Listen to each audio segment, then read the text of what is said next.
Hey, everybody. Welcome to the green room here at DisrupTV. We're going to have a lot of fun today, but hey, Bitcoin at 24K, it's coming back. NASDAQ's coming back. Maybe we've got some sign of a recovery. So we'll see what happens in this full employment recession. But hey, we've got some wonderful guests this week, and we're going to introduce them in reverse order. So, hey, Touraj, where are you calling in from? What are we talking about today?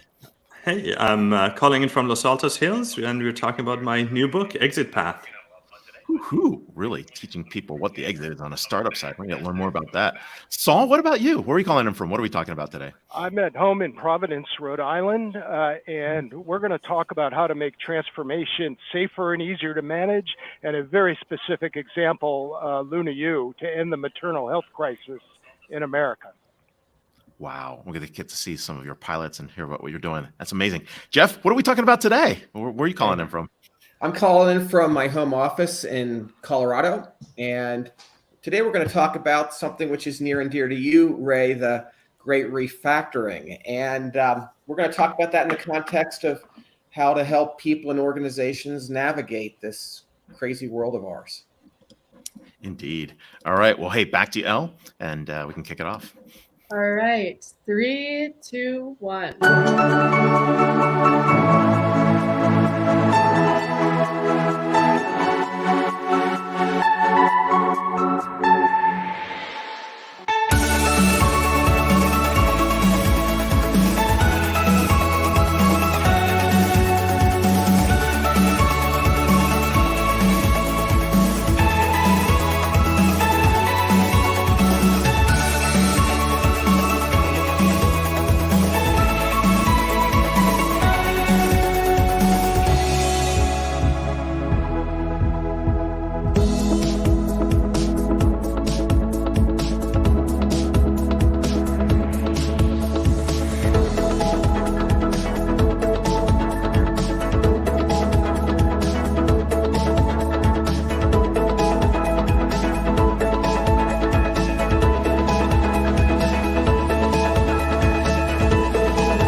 Hello and welcome. Thank you for joining us on DisrupTV. My name is Vala Afshar. I'm the Chief Digital Evangelist at Salesforce and your co-host for the next hour. We welcome you to follow us on Twitter at DisrupTV Show. Send Ray, myself, our distinguished guests, your questions live using hashtag DisrupTV. It's my pleasure to introduce my co-host, Ray Wang. He's the CEO and founder of Constellation Research. He's the best-selling author of Everybody Wants to Rule the World, Surviving and Thriving in a World of Digital Giants. Ray's a regular television business and technology news contributor on Fox Business, Yahoo Finance, Bloomberg, CNBC, and Wall Street Journal. In my opinion, he's one of the top futurists to follow on Twitter at RWANG0. Welcome, Ray Wang, to DisrupTV. Hey, thanks a lot, Vala. Vala is not only my co-founder and co-host, he's the Chief Digital Evangelist for Salesforce, and he's also the author of The Pursuit of Social Business Excellence. Executives around the world pay attention to every one of his inspirational and insightful tweets. If you don't follow him, definitely follow him. And when he's not hosting, keynoting, or leading events at Salesforce, you can find him speaking on business TV outlets such as Bloomberg and posting insightful analyses such as those from this show on ZDNet. But it's not about me. It's not about him. It's not about about the show. It's about our amazing guests. And who do you have to kick it off today, Vala? Ray, it's about the smartest CEOs in the world. And it's our privilege to have Jeff Tarr, who's the Chief Executive Officer of Skillsoft, who brings a successful track record of building tech-enabled service companies into a trusted industry leaders. Over the last 2 decades, Jeff has transformed 3 publicly traded tech-enabled information companies into industry leaders. Jeff currently serves on the board of EchoStar and DSST Public Schools, one of the leading open enrollment schools in the United States.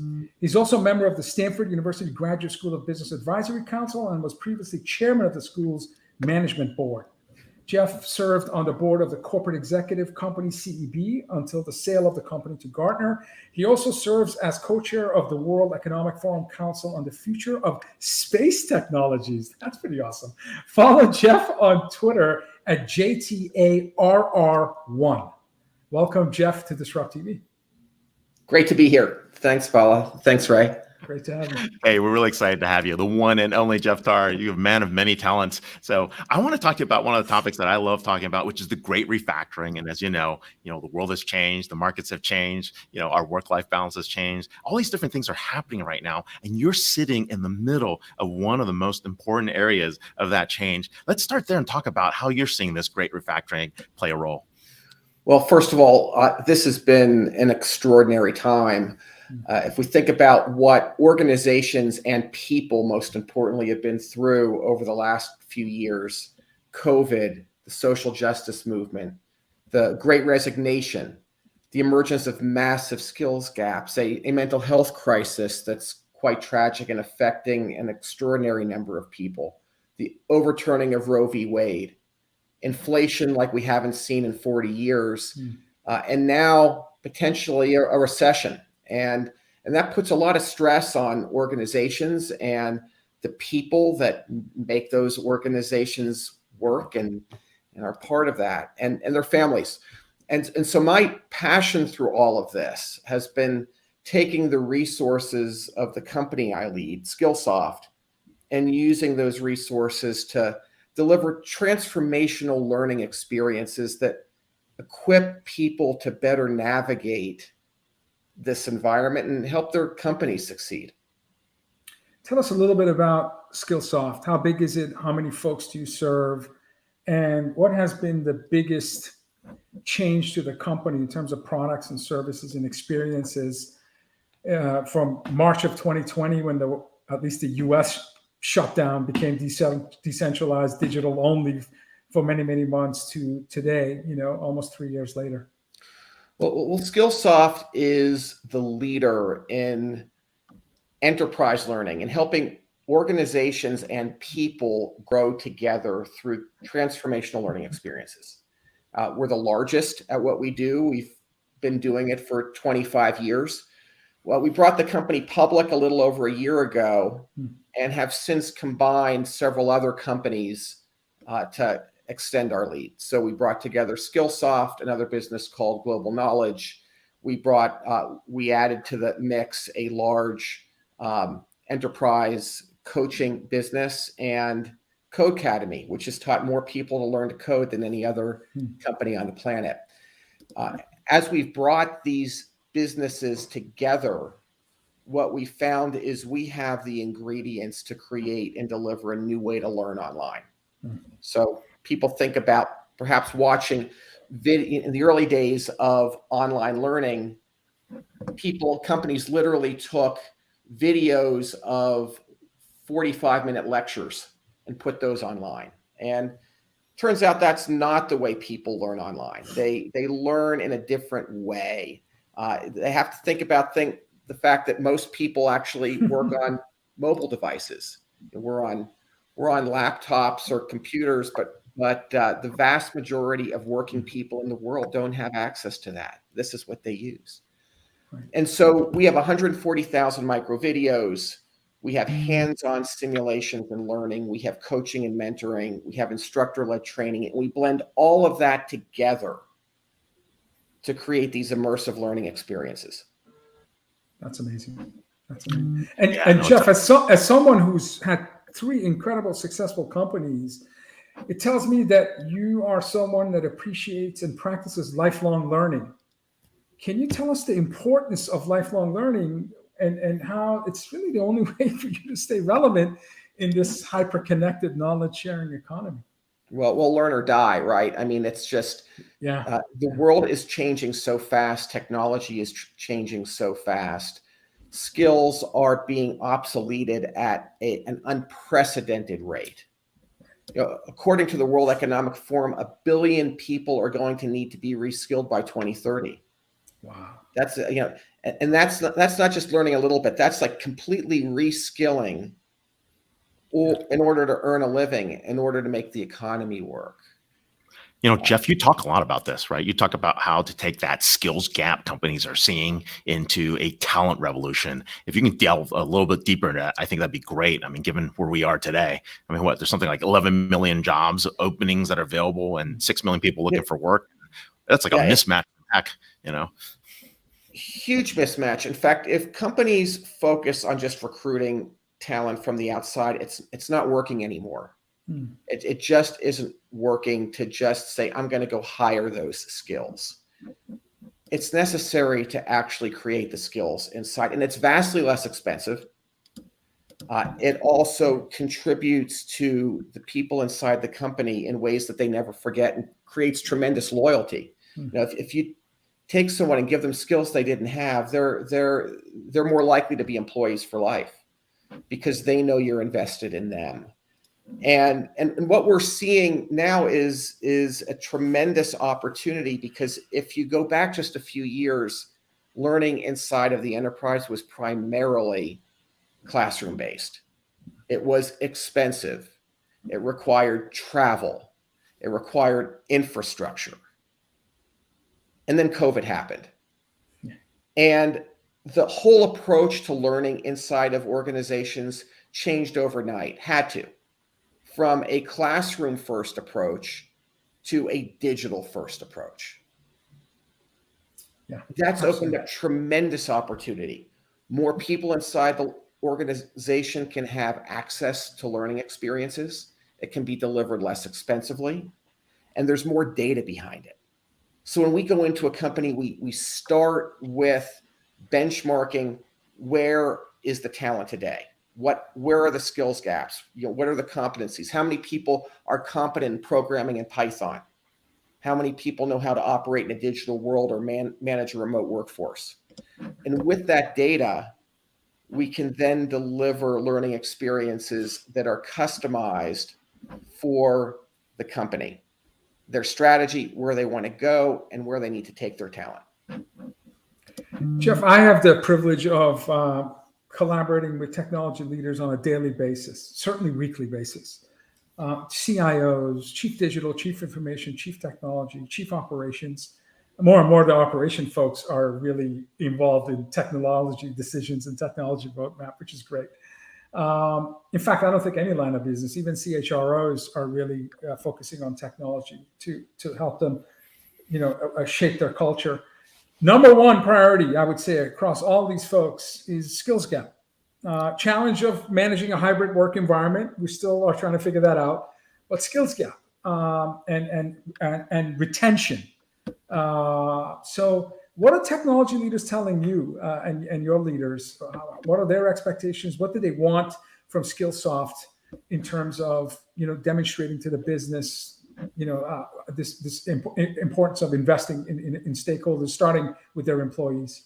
It depends on who you're talking to in the organization and its company and the function that you're talking to. So I was recently talking to a Fortune 50 CIO who said, Jeff, my two biggest challenges are onboarding new programmers and helping my people leaders learn how to manage more effectively in a remote environment.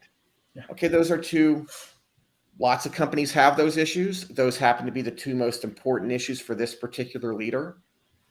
And a couple of elements that those both have in common.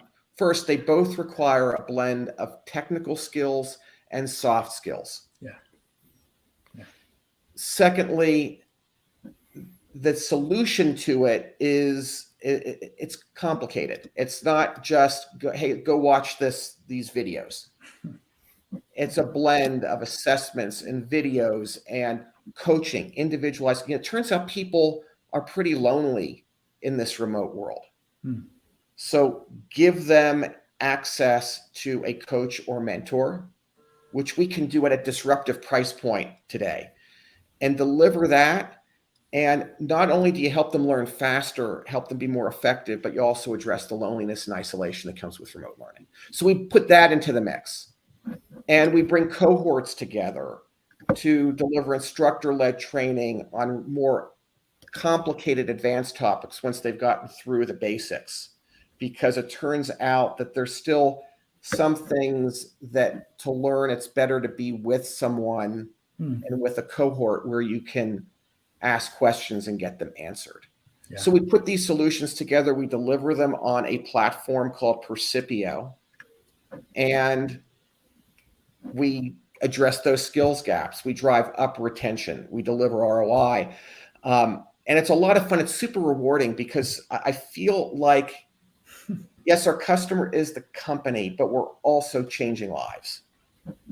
Is that what pulled you from space innovation to education?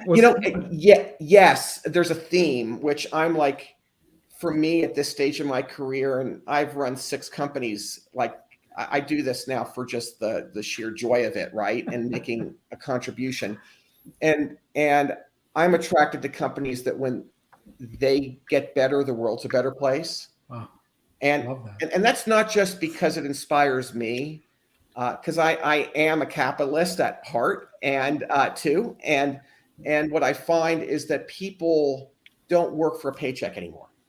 Yeah. Yeah, they need a paycheck, but in this world, people need to know that what they're doing matters and makes a difference. And so when a company has a big purpose, and the purpose is the most important thing inside the enterprise, you attract a higher caliber of talent. Those people work harder, they deliver more value to customers, and in so doing, they create more value for share owners. And that's a virtuous cycle that I think is the new virtuous cycle that really is going to power our economy going forward. I love that. Values create value. I love that. Yeah, no, well, I didn't say that. That was really good, Vala. No, that's what I heard. That's what I heard. Yeah, no, we're definitely saying that, and definitely a huge piece of the shift that we're seeing in the marketplace. And I think the other piece that's really important is people need to learn in different modalities, right? They don't always, you and I might not learn in classroom. Some of us might need to be hands-on. Some of us might need one-on-one time. Sometimes having like a good cohort is good because you can bounce ideas off each other. And I think those are really changing the way people learn. And if you've got systems that don't do that, it's been very, very difficult for every organization to get there. But hey, related to that learning and that shift that you're seeing, I mean, there's some other things that I know you're very passionate about. I know that you advocate a lot of different societal issues that you're focused on at the moment. What's hot for you right now? Well, what's hot for me is, first of all, a lot of it's in this framework of what the World Economic Forum has described as this imperative, the reskilling revolution, and the need to reskill 1 billion people by 2030. And we're doing this and contributing in all sorts of ways. We're working with an amazing group in Africa, led by an extraordinary social entrepreneur called I Am the Code, which is focused on teaching 1 million girls and young women to code in the most disadvantaged places on earth, in refugee camps in Africa. And so we're really super committed to that work.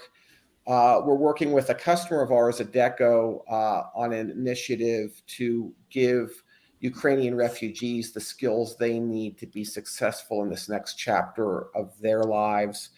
I came from the space business, as we were talking about, and I got to work with a lot of with the military and have a tremendous. I care a lot about the veterans who serve our country, and so we do a lot of work with veterans through the USO. Just there's so many opportunities, and in fact, we have some customers doing some amazing things too. We've got this one customer that it's a big retailer. Their employees are their customers in the communities they operate. And when someone applies for a job, sometimes they don't have the skills to get that job.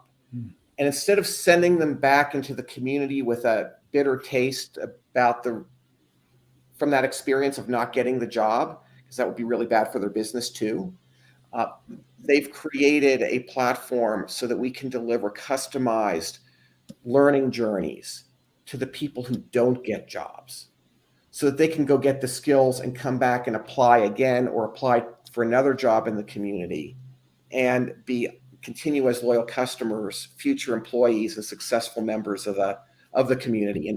And so we're seeing companies do all sorts of interesting things like that are really exciting and inspiring. That's awesome. Jeff, my last question. My youngest is 12 years old, so middle school. My oldest is entering sophomore year at Bentley University. So about a 10-year difference between my youngest and oldest, and I've got one in the middle. Our CFO went to Bentley. That's great. Oh, awesome. Great school. Great school. I don't like the tuition, but it's great school. Yeah, the tuition's killing me. But anyway, that's a whole other show. What advice would you give my 12-year-old and my 19-year-old in terms of the skills that you think are going to matter most in the next 10 years? Are there a set of skills that they need to, and you referenced soft skills in one of your answers, and I think, that's an important set of skills that are the hardest to develop and perhaps the most valuable. But are there certain skills you would recommend to my kids? Yeah, a few. First of all, for your younger child, I would say learn to code. Yeah, the world is becoming software, right? Yeah. And so learning to code is a great skill.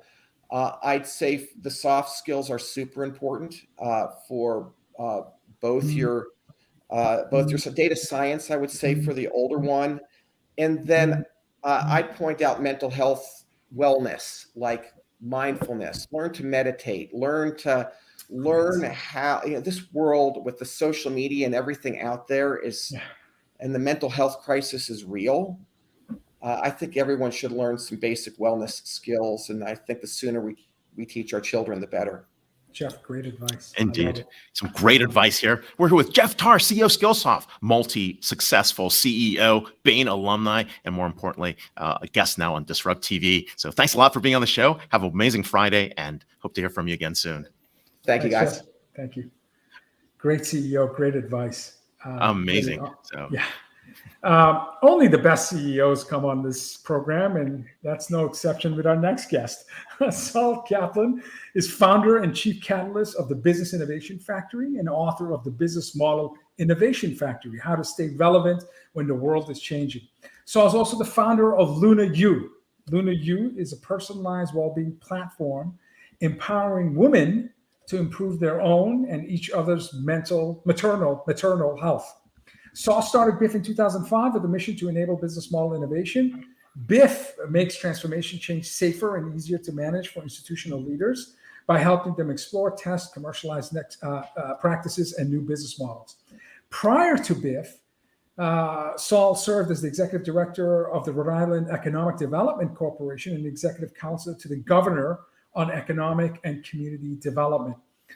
Prior to his state leadership, he served as senior strategy partner in Accenture's health and life sciences practice, which is really shaping the LunaYou program.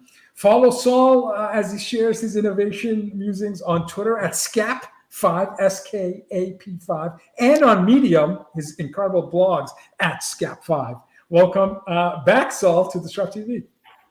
Hey, Vala, always great to be with both you and Ray. I love mixing it up with you guys. Nice new intro to the show, by the way. I like it.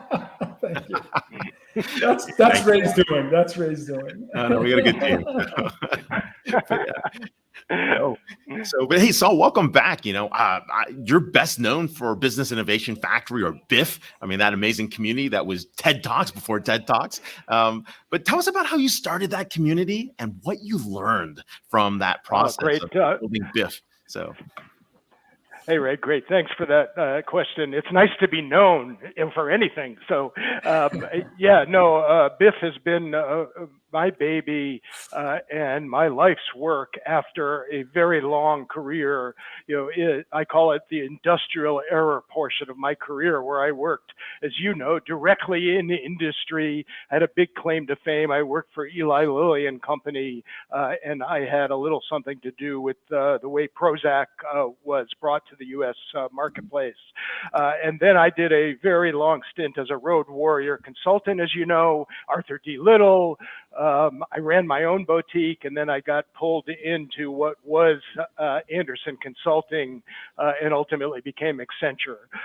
And so BIF was, after my fourth midlife crisis, and I was starting the next half of my career, right, where I knew that innovation required a whole new tool set from the science MBA background, working with large enterprises, top-down change that always had transformation on the front end, but ended up being incremental to the existing business model. And that was fine during the era I did this. You could win as a share taker, as the CEO. Just do better than whoever's ahead of you, and you can move up the competitive table at operational excellence.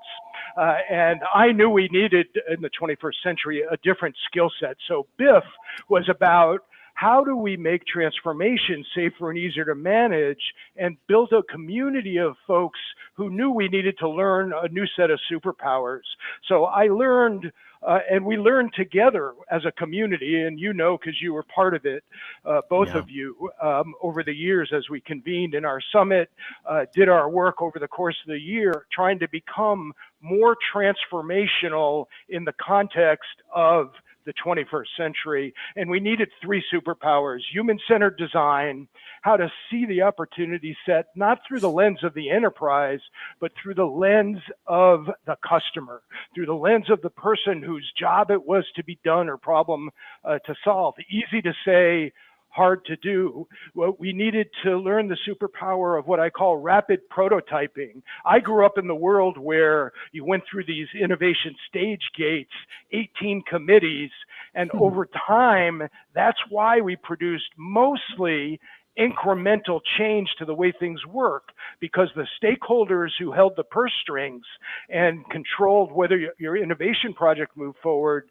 were more vested in improving the performance of today's business model than they were in creating an entire new business model to change the value equation. The third superpower is what I call storytelling and engagement. I grew up in traditional top-down marketing and communications. And here we are in this era with social media and platforms and what I call self-organized purposeful networks. Self-organized purposeful networks, which are bottom-up ways to change the value equation, and not something we were very good at. So over 20 years at BIF, we learned the tools, we built a methodology, we did 70 projects, healthcare, education, and government, and now we were ready to pivot to pick our own design challenges rather than waiting to be hired as a consultant or a designer, and we chose our very first venture to design called LunaYou, and I'll stop there, and we can get into healthcare and LunaYou as we go. But I learned a lot from the community over the years at BIF, and it's the best asset that I have personally, and I love our network, the way we engage, and the way we help each other to get better faster. Okay, so if you don't mind, Saul, I want to jump into LunaYou, if that's okay with you. Okay, so we just heard 70 projects. You were servicing the largest companies in the world in healthcare, to startups, all sorts of incredible in education, healthcare, government space. And then there was an inflection point. At some point about 3 years ago or so, you decide, rather than waiting for these institutions to come to you with a challenge, you discovered a challenge, you and your team at BIF. And the challenge was, women are more likely to die or suffer serious complications from childbirth in the US than any other high-income nation in the world. So that was shocking to me, and I'm sure it was shocking to you. So here's some stats, and I'm not sure if any of these stats is why you chose to build LunaYou, but 700 women die of pregnancy-related complications in the US every year, 700. 70,000 women suffer from life-threatening complications from childbirth every year. And 700,000, again, I'm going order of magnitude more, women experience serious complications and avoidable suffering from childbirth. So these numbers are stunning. But then if you peel the layers a bit, you find out that Black women are 3 times more likely to die from childbirth than white women. You find that women on Medicaid are 82%, almost 100% more likely to develop life-threatening complications than women who are privately insured, which is just unbelievable in this country, the richest country in the world with $21 trillion GDP. And lastly, 60% of these childbirth-related complications and deaths can be prevented. Okay. Is this why LunaYou was born? Because it sounds like one of the biggest crises we have in healthcare is right here at home, certainly in your state of Rhode Island. So tell us about when you found out about these things, what inspired you, motivated you, and frankly, grabbed you by the neck and said, you and Biff need to solve this problem? Well, first of all, Luna, I need to take you around everywhere I go. That was a brilliant description of the problem. It's a sad state. It's a sad state. No, it's worse than sad when you look at these statistics. And we picked it with intention. Right? We picked this use case to design a new impact venture because it's a highly visible problem. It's on the front page of newspapers, the subject of documentaries. And the more we peeled the onion and learned about this problem, the more angry we got about how can we live in a country that is the worst performing at maternal health. With the kind of healthcare system and professional expertise that we have, how can this even be? And when you think about it, it's not hard to understand. Pregnancy is not a disease, and yet we assign it to the healthcare system, which was designed mostly to treat us when we were sick, when we have a disease.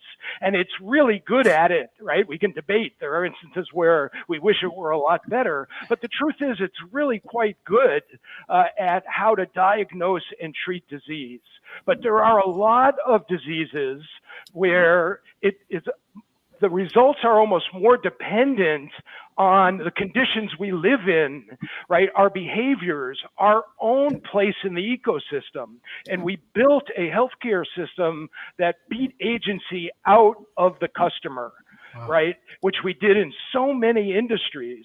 Pregnancy is not a disease, right? The way to change these terrible outcomes is to empower women directly, to strengthen their voice, to help them understand the well-being indicators that lead to really bad outcomes, whether it's morbidity or mortality.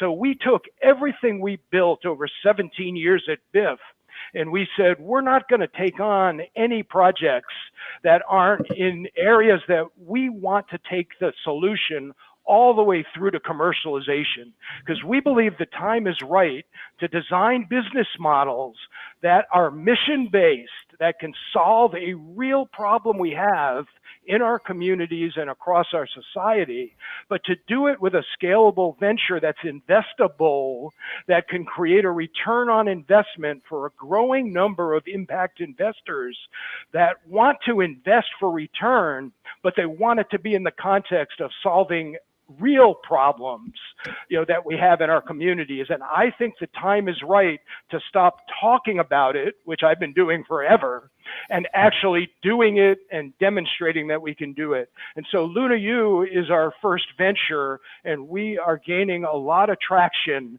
We're in the seed stage. We've got over 300 women engaged on the platform that 300 women on LunaYou. How many, Saul, have gone through the 9 months and beyond? How many?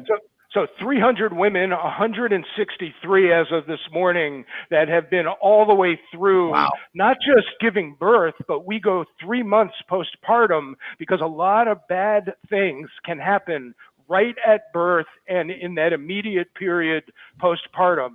So the other reason we picked maternal health is in 12 months, we know whether it worked.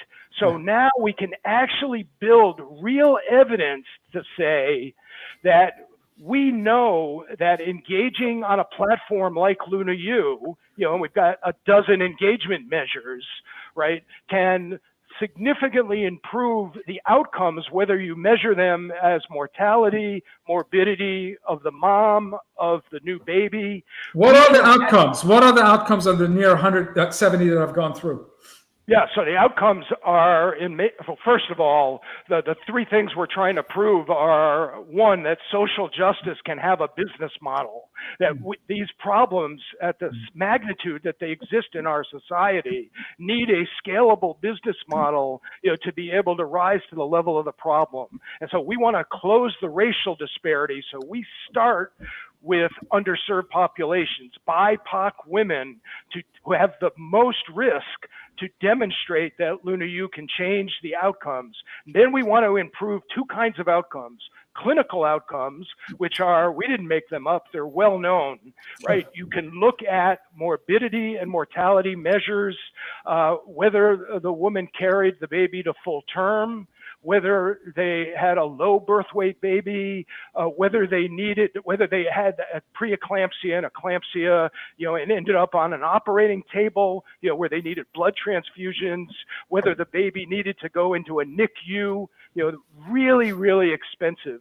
So we've got clinical outcomes and we've got economic outcomes. As we scale, we can start to build the data model. And the other thing about LunaYou is it's an empowerment model, not designed to make the healthcare system work better.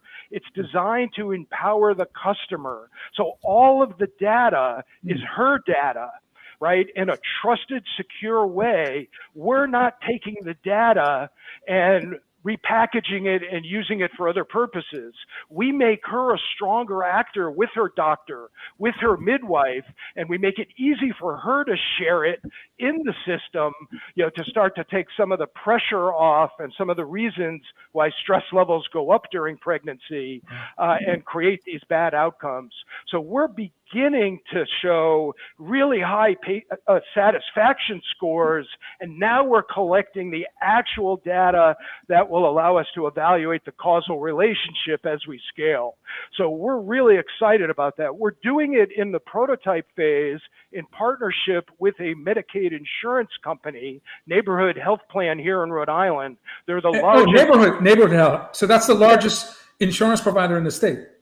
They are the biggest player in the Medicaid marketplace, and so they're a real influencer. They share our mission because they know that we need to do better, and they know that the existing system, well-intended, trying many point solutions, but hasn't been able to get the system impact that we want and need.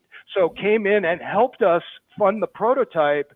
And so now we're off to the races, and I'm starting to shape demand across the country, looking for new program partners. We just launched our seed round, and I've shared with you and Ray before this. We're getting a lot of traction.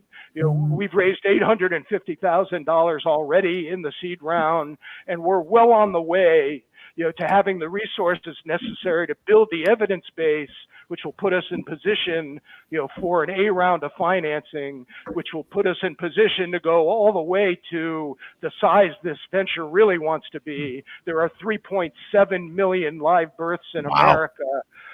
And so it's a pretty nice addressable market with a very significant unmet need. And so we're really excited at the early stage of where we're going with this. And we believe that this approach is not only applicable in maternal health, but there are many diseases and care paths where we already know the role of the patient themselves, the consumer, plays a really critical role in influencing the outcomes. We've got to do better at how to engage them and empower them to be stronger actors if we want to improve our performance in our healthcare system. Hey, Saul, let me ask you a real quick question. This is healthcare, right? And you're right. I mean, it really comes down to the patient, the individuals there. And part of it is it's healthcare is hard, right? So what behavioral changes are needed, support networks that are often unidentified or ignored, other factors like that, that you see are applicable in other areas as well? Well, I'll stick with healthcare for a second, and then we can talk about other areas. But clearly, other than maternal health, I mean, there's other disease states and other areas where people find that opportunity. We know that the healthcare system is trying hard to reach out beyond treating the disease as when people are sick, to do a lot of the preventative work, to interact and engage patients earlier. And they're trying really hard, but they're all programs that get designed that are pushed from the enterprise out, right? From the healthcare system out. One of the problems is we have to earn the trust of the customer, of patients, if we want them to share their lived experience honestly and share their story and make their data available. We have a huge hurdle to get over for them to trust our solutions. Our solution doesn't come to them through the healthcare system. It comes to them directly, and we're working to build the trust. That same exact phenomena is true. We could talk about transforming almost any industry. I like to talk about education is another classic example of a top-down, right? Like not in building a model that's for the student experience. We could talk about almost any public service, right? That's a government out, down to the community, as opposed to self-organizing the people that have the problem in the first place and empower them to be stronger actors in shaping solutions that they believe in, they tell their friends in. So mostly this is about getting back to how do we put personal agency back into our systems after just living through an error where with intention we took personal agency out. That's the problem we have to solve for.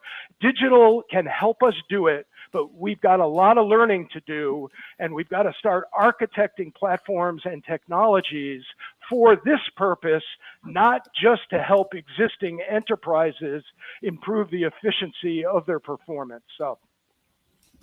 Absolutely. Absolutely. My final question, I'm going to put you on the spot, Saul. In preparation for this interview, I was doing some research. I found out one of the mothers named her child LunaYou. So did that bring a tear? Oh my God! This happened to us recently, where we get like this market is so starved for someone to actually care and pay attention and listen to a woman share her pregnancy experience in an honest way, and that's what we do. And so women every day tell our well-being coaches, right? They will say, no one has asked me. Nobody cared enough to do it. And you're absolutely right. We had a woman recently who was so excited about the community that we were building and the support she was getting that she literally named her new baby Luna. And it just, I'm telling you, it brought tears to my eyes. That's awesome. And I thank you for asking me that. That's awesome. So we could definitely go for hours, but you taught us to keep within 17 minutes. Saul Kaplan, founder and chief catalyst at Business Innovation Factory, and of course, the founder and CEO of LunaYou, will definitely be following you. You can follow Saul on Twitter at SCAP5, and of course, follow him on Medium, as Vala mentioned. So, thanks a lot for being here. Thank you, Saul. You're welcome. Thank you. Important work that his team is doing. Important work. This is our cleanup hitter spot where we bring a big brain and they hit a grand slam. And there's no doubt that we're going to experience that right now. Touraj Parang, author of Exit Path, How to Win the Startup Endgame. Touraj is a veteran Silicon Valley dealmaker. As a seasoned entrepreneur, investor, advisor, and M&A expert, Touraj has sat in almost every seat around the table in Silicon Valley since late 1990s. Touraj's book, Exit Path, draws on his decades-long unique experience involving hundreds of M&A transactions, strategic partnerships, venture capital investments, totaling billions of dollars in aggregate value.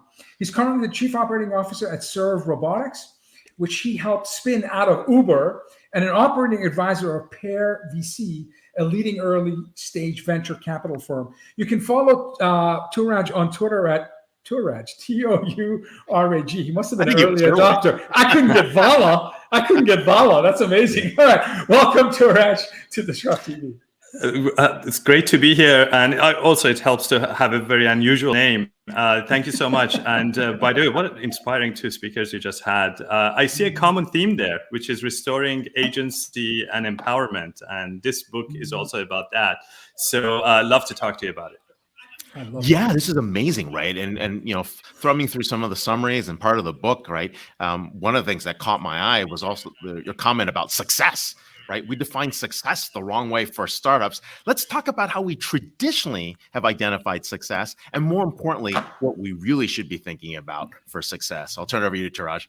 Yeah, absolutely. And I think Jeff's words really resonated. He mentioned that, how employees are looking for impact and looking for purpose, and how they're connecting with the mission of the companies they're joining with. And, entrepreneurs are sort of from the outside viewed as people who are looking for financial success, right? Financial metrics, building great valuations, etc. But really, when it comes down to having been in this kind of serial entrepreneur seat myself, started multiple companies, it really never was about the money, and it was a lot about the mission. In fact, I've joined startups because of their mission. I have started companies because of the mission. So that kind of mission orientation is first and primary in the minds of pretty much every startup entrepreneur. We all know that the odds are so tilted against us, right? Most startups don't survive beyond 5 years. In fact, venture-backed startups are even worse. 70% of them don't even return the money that was invested in them. Wow. So the odds are pretty grim. But the reason we do it is that we are connecting with that mission. And that's one thing that I encourage in the book, is to kind of reconnect with that, because a lot of times when we are doing the startup world and we are just putting one fire after another, the urgent seems to push out what's important. And so kind of it really helps to kind of step back and remember what was the mission and what was the purpose we started the startup for. You had some incredible endorsements of your book. Adam Grant said it's the best book for startup founders he's ever read. So congratulations on the book. Can you talk to us about maybe firsthand experiences you've had that perhaps in a hard way taught you the importance of exit plans and how to prepare? Yes, failure can be a great teacher, right? And I, as a new entrepreneur, first-time entrepreneur, I had an excellent teacher. So what happened was, back in 2005, and that was my first startup, Jackster. And we had this idea of connecting the world of mobile phones with social networks. And at the time, mobile phones were not this smart app-enriched environments. They were these dumb feature phones, as you may recall, and they didn't have any apps on them. But people loved to speak on their phones and started texting, although it cost them an arm and a leg to even send one text message or make any long distance calls. Students would go broke making calls. So we figured, hey, if we transferred these voice and text packets over the IP network, we could bypass the toll charges of these telephony networks, right? So that was our aha moment.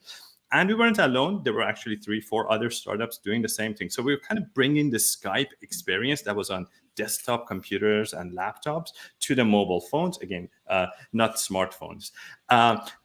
And this idea really took off. So we were victim of our own early success in a way. We grew very rapidly. We went from 0 to 10 million users after launching in 1 year. We had VCs basically chasing us down the street. We had all the top tier VCs kind of investing in us. They were on our wish list. We were just riding high. We won awards. And in our sort of naive first-time entrepreneur perception, we decided that, look, we are going for gold. We are building a unicorn. Although the term didn't exist back then, we're building $1 billion company. And we were going to go for the IPO. And we don't need to build relationships with strategic partners or with potential acquirers. Who needs that? That's a waste of time. Let's focus on our viral growth and just double down, pour fuel on the fire, and just keep going.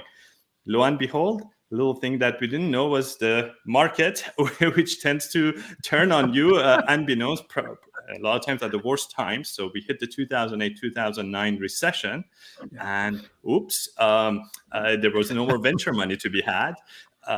It's not unlike the environment today, right? I've seen this play out a few times. So in 99-2000 timeframe. So we scrambled to try to figure out what to do. We had less than a year runway. In fact, when we looked at the numbers and talked to our board, we had only 6 months of runway. So panic set in. and said, okay, no problem, we'll just find an acquirer. It was too late. I later learned that to really find a strategic acquirer who properly values your startup, it's a multi-year process. It's not just you got to date for a couple of years, You got to date. You got to date. You got to put in the time. Absolutely. So that key strategic decision we made, which was not to focus on these partnerships, really came back to haunt us, and ended up having to sell that startup for pennies on the dollar, if even that. We sold it to another private company who just basically dictated the terms because we had no other option. We would have to shut down as an alternative.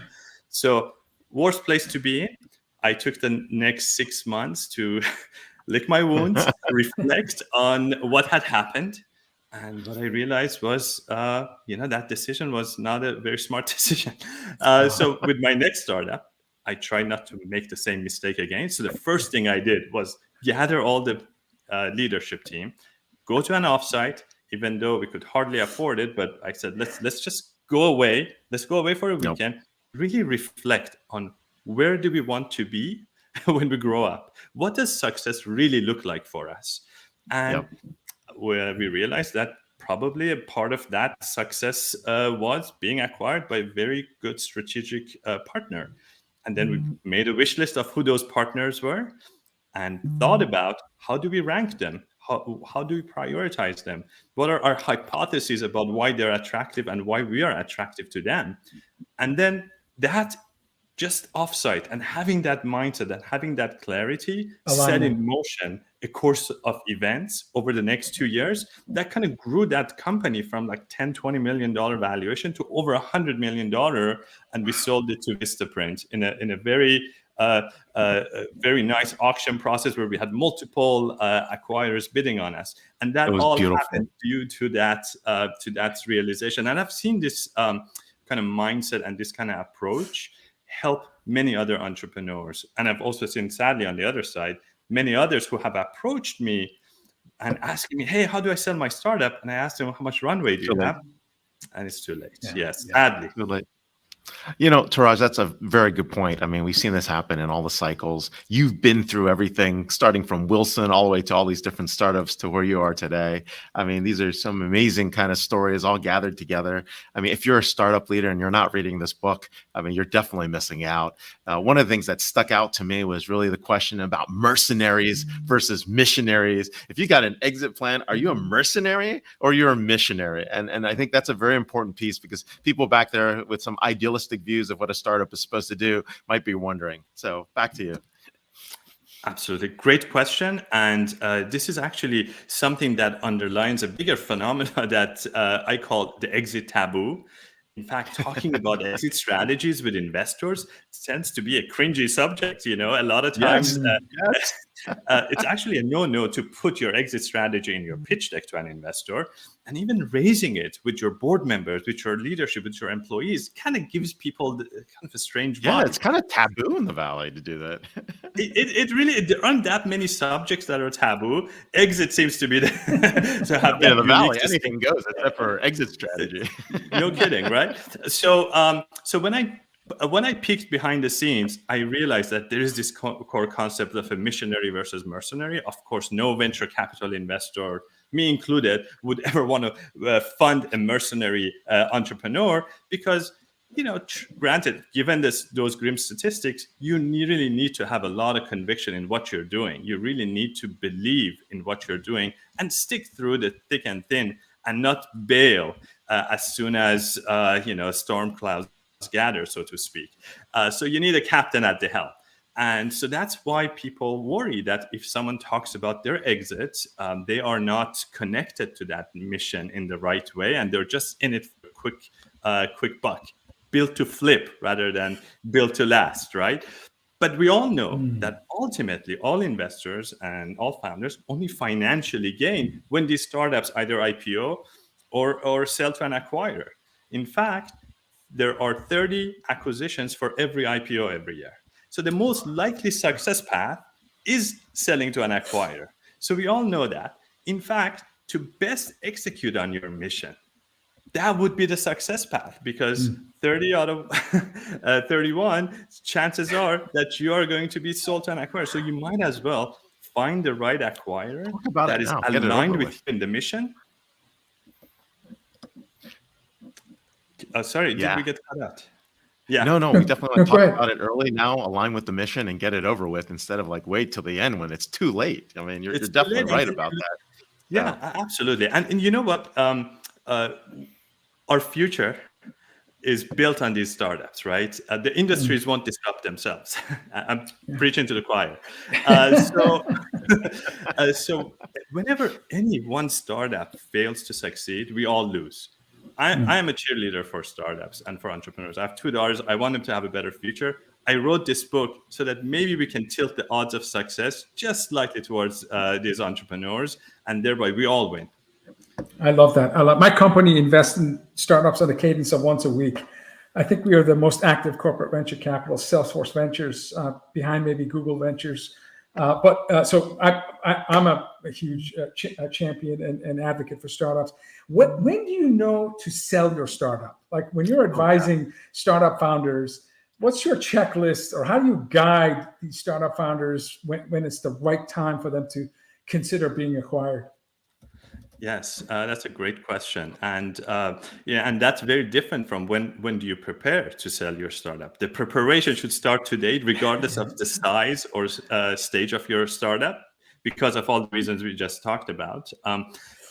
But deciding when to sell ultimately comes down to 3 basic things. One is, are you ready to sell? Do you have the willingness to sell? Do you have willing buyers out there? Too. And thirdly, are there a set of terms that you can all mutually agree on? Getting to that stage, making sure these 3 things converge, takes a lot of preparation. That's what I call a long game in my book, because it takes many years to cultivate, bring along your key stakeholders on the journey to build the capabilities, build up the leverage, so that when you are actually in those negotiations, you have leverage, you can get the best terms possible. And also cultivate those relationships with acquirers so that you are in their mindset. Even if someone is interested in buying you today, it doesn't mean they would be interested in 6 months, and vice versa. So you want to be on their radar. You want to have those relationships, touch points, preferably multiple touch points within each large organization. As you know, reorgs happen quite often. People move jobs, move between companies. So you don't want to have one single point of failure. You want to have multiple touch points. You want to build the relationship. So it's not just enough to have a LinkedIn connection. You want to have a cadence of interaction, and all those things take time. And I think you kind of see, you know it when you're ready. And I, of course, in the book, I set out the criteria for why people consider selling and what are the risks to selling. Starting a sale process is not without its downsides. And you have to kind of weigh those against each other. I have found a lot of entrepreneurs are really ready to sell right before they're raising a new round. And that because raising a new round, you incur dilution. It pushes out the exit event by many years. And good, savvy acquirers know that. So in fact, that could be a great signal and a great subtle way to get those acquirers over the hump a little bit. And I talk about ways to approach acquirers, a process I call Inception, borrowing from that movie, in the book. That's awesome. Yeah, it's a great point. Actually, one of your things regarding to M&A that I thought was important is like knowing when to walk away from a deal, right? And when to say no, just like in all things in life, right? Half the battle is knowing when to buy, the other battle is knowing when to sell. And of course, everyone never tells you about when to walk away, right? So give us some quick tips on when to walk away when you think it's just the wrong set of conditions. Yes, absolutely. The best way to walk away is, of course, when you have viable options, and you have to cultivate those viable options. In my second startup that had the successful exit, our best viable option was that we were cash flow positive. So if you can get to that stage, you are in an amazing leverage position. So that's one. The other one, of course, is if you have other alternative buyers, like other folks who are willing to buy you, you can always walk away. Or you have people who are willing to invest in your startup. So you have to basically have realistic alternative options. I think the worst time to walk away is when you don't. What was the reason you wrote the book? What was the inflection point? Was there one, or it's just friends and colleagues saying you have wealth of knowledge, you need to write this down? Well, it really was what's a cumulative thing over the years, where I started seeing this pattern that a lot of entrepreneurs were pinging me a lot of times when it was sadly too late, and I was giving them the same advice over and over again. So I was like, okay, maybe I should write a book and just point them to the book. So laziness perhaps was part of it, but the other part was that there's nothing lazy about writing a book. I can assure you that. Hard. Yeah. Yes. There is no laziness in that. I agree. Yes, you all know it well. But the other one really was my desire to give back to the community, because I feel like having sat in every seat around the table gives me a very unique vantage point, and I wanted to share that with the entrepreneurs out there. You're going to create multiple multimillionaires and maybe perhaps even billionaires because of your book. So congratulations and thank you for writing the book. That's amazing. Yeah. This is the book to read. We're with Touraj Parang, author of Exit Path, How to Win the Startup Endgame. You can follow him at Touraj. More importantly, you can pick up his book. It came out July 22nd. And of course, pick up where books are sold, including Amazon, and the #1 new release in consolidation and mergers on Amazon. So, hey, how nice is it to walk into a bookstore and see your book on the table? That's gotta be surreal. It's so surreal. Yes, it's awesome. Congratulations. What were you in when you did that? So. I saw it in his Twitter feed. It's sitting on the table, and it's a rack of books. I'm like, wow, that's got to put a smile on your face for the entire day. It was worth it. Yes, thank you. Yes, thank you. Yeah. Thank you so much. Thank you, cool. Touraj. Happy Friday. Thanks. Same to you. Wow. Yeah, no, I mean, Jeff, Saul, Touraj, I mean, these are folks that expand your mind. And okay, this is my favorite part of the show. Ray, please summarize the big takeaways from our 3 guests. Individual empowerment, right? Agency, I think, as Touraj was putting it, right? I mean, Jeff was talking about how we can actually each help ourselves, help our employees. Doesn't he look like he's having fun? Like when he was answering, like Jeff was like giddy talking about his company. I mean, that's when you know CEO is having fun. Anyway, go ahead. Oh my God, I had the pleasure of giving a keynote at his event, and you could just feel the energy from him.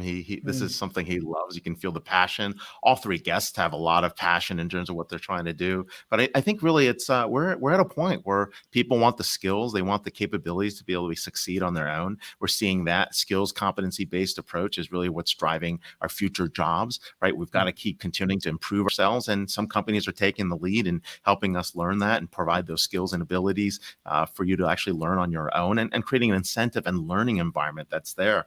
What Saul was talking about was similar. That's with personal health, right? Our ability to take, behavioral changes in healthcare, provide the environment and infrastructure for people to succeed, especially for mothers and especially for BIPOC mothers, to be able to have that opportunity, and then to take those learnings and apply it to other healthcare. I think it's going to be really, really powerful. And then, of course, right? I mean, we just talked about what startup founders. I mean, can you imagine being a startup founder? It's crazy, right? I mean, everything's going so fast. You're getting advice from a million different people, and here comes this book that says, "Here's what you need to do: get an exit path before you even start."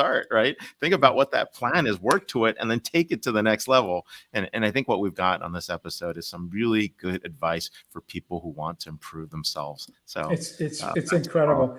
Saul's young company already has customers who named their children after LunaYou.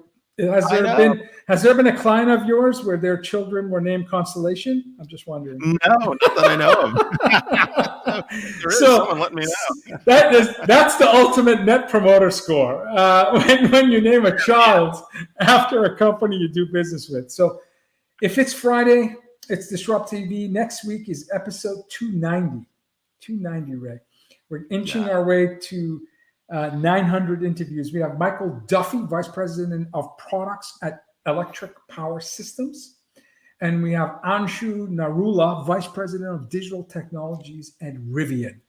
and a surprise third guest, which we'll announce by midweek next week. We're waiting for I know. I'm confirmation. testing that surprise third guest. We're waiting for confirmation before we share. So we Thank won't you say thank you so much for watching, and we'll see you next Friday. Thank you, everyone. Bye, everybody.